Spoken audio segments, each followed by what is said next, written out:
भगवान शिव से जुड़े सच। ओम नमः शिवाय एक ऐसा मंत्र जो भगवान शिव को समर्पित है। नमः शिवाय का अर्थ है भगवान शिव को नमस्कार।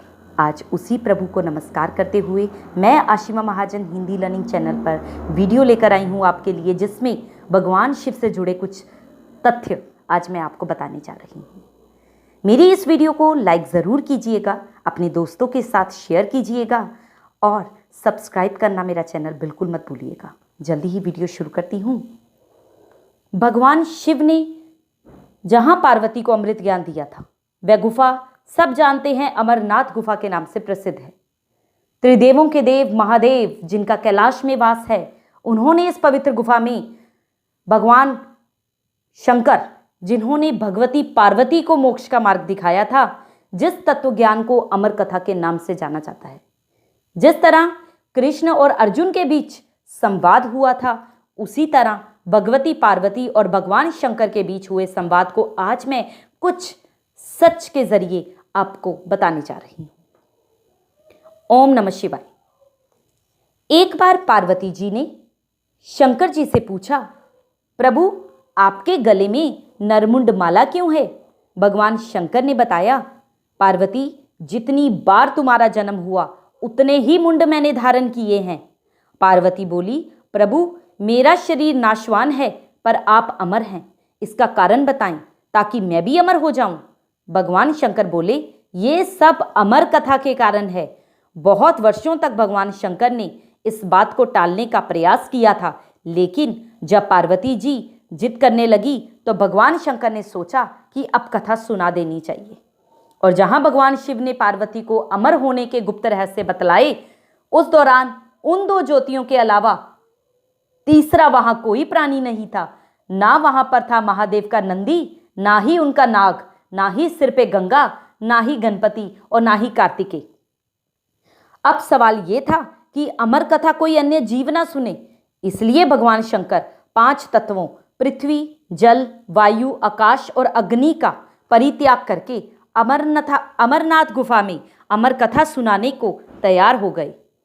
जब वो मां पार्वती के साथ अमरनाथ गुफा की ओर जा रहे थे, तब उन्होंने अपनी सारी प्रिय चीज़ों का त्याग किया, अपने सारे प्रिय गणों का त्याग किया, और इसमें सबसे पहले उन्होंने अपने प्रिय वाहन नंदी बैल का त्याग किया। शिव चाहते तो दुर्गम रास्ते पर नंदी को सबसे बाद में भी छोड़ सकते थे, लेकिन उन्होंने सबसे पहले नंदी को छोड़ा। जहां भी शिव का मंदिर होता है, वहां नंदी हमेशा शिवालय के बाहर विराजित होते हैं। आप सब जानते हैं, दरअसल नंदी भगवान शिव के वाहन ही नहीं हैं, द्वारपाल भी हैं। इसीलिए पहलगाम को अमरनाथ यात्रा का द्वार भी कहते हैं, क्योंकि शिव के द्वारपाल यहाँ विराजते हैं। इसी गुप्त स्थान की तलाश में महादेव ने वहां नंदी को इस जगह पे छोड़ा, जिसे पहलगाम कहा जाने लगा। अमरनाथ यात्रा यहीं से शुरू होती है। इसके बाद गणेश टॉप अगला पड़ाव। मान्यता है इसी स्थान पर महादेव ने पुत्र गणेश को छोड़ा, और इस जगह को महागुण पर्वत भी कहते हैं। फिर गणेश टॉप के बाद चंदनवाड़ी की चढ़ाई प्रभु ने शुरू की। चंदनवाड़ी की यात्रा शुरू करते समय उन्होंने अपनी जटा से चंद्रमा को मुक्त किया।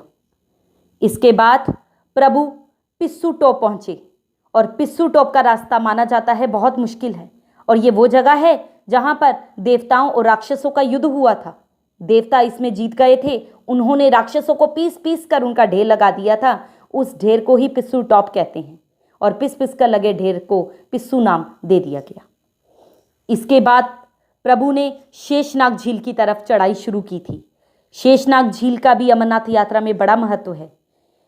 कहा जाता है इस झील पर पहुंचकर भोले शंकर ने गले से सर्पों को भी उतार दिया था, और रात में जब ऊंचे पहाड़ों की परछाई इस झील पे पड़ती है तो ऐसा लगता है कि शेषनाग फन फैलाए बैठे हुए हैं, और यही दृश्य देखने के लिए यात्री देर तक यहाँ खड़े रहते हैं।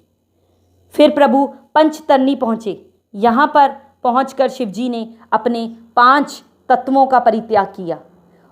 यहाँ 5 नदियाँ आकर मिलती हैं, इसलिए इसे पंचतरनी कहते हैं, और इन 5 नदियों को 5 गंगा भी कहा जाता है। यहाँ पितृकर्म भी होते हैं। अंत में अमरनाथ गुफा में प्रभु ने पार्वती माँ के साथ प्रवेश किया और अपने पीछे जीवनदायिनी पांचों तत्वों को स्वयं से अलग कर दिया। इसके बाद पार्वती के साथ एक गुफा में महादेव ने प्रवेश किया। कोई तीसरा प्राणी, कोई व्यक्ति, कोई पशु, कोई पक्षी गुफा के अंदर ना घुस आए, इसलिए उन्होंने चारों ओर अग्नि प्रज्वलित कर दी और फिर महादेव ने जीवन के गूढ़ रहस्य की कथा शुरू कर दी। कहा जाता है कि कथा सुनते सुनते ही देवी पार्वती को नींद आ गई, वह सो गई और महादेव को यह पता ही नहीं चला और वह कथा सुनाते रहे।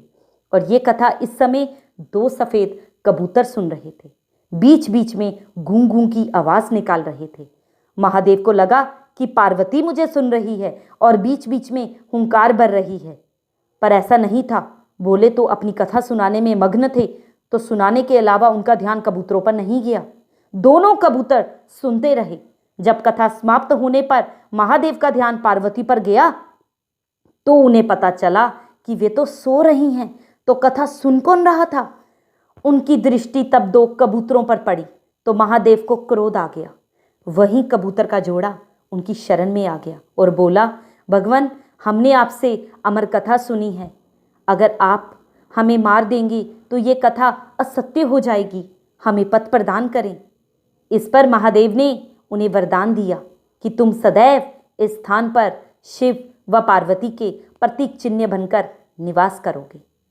अंततः कबूतर का ये जोड़ा अमर हो गया और ये गुफा अमर कथा की साक्षी हो गई और इस कथा का नाम और इस स्थान का नाम अमरनाथ पड़ा।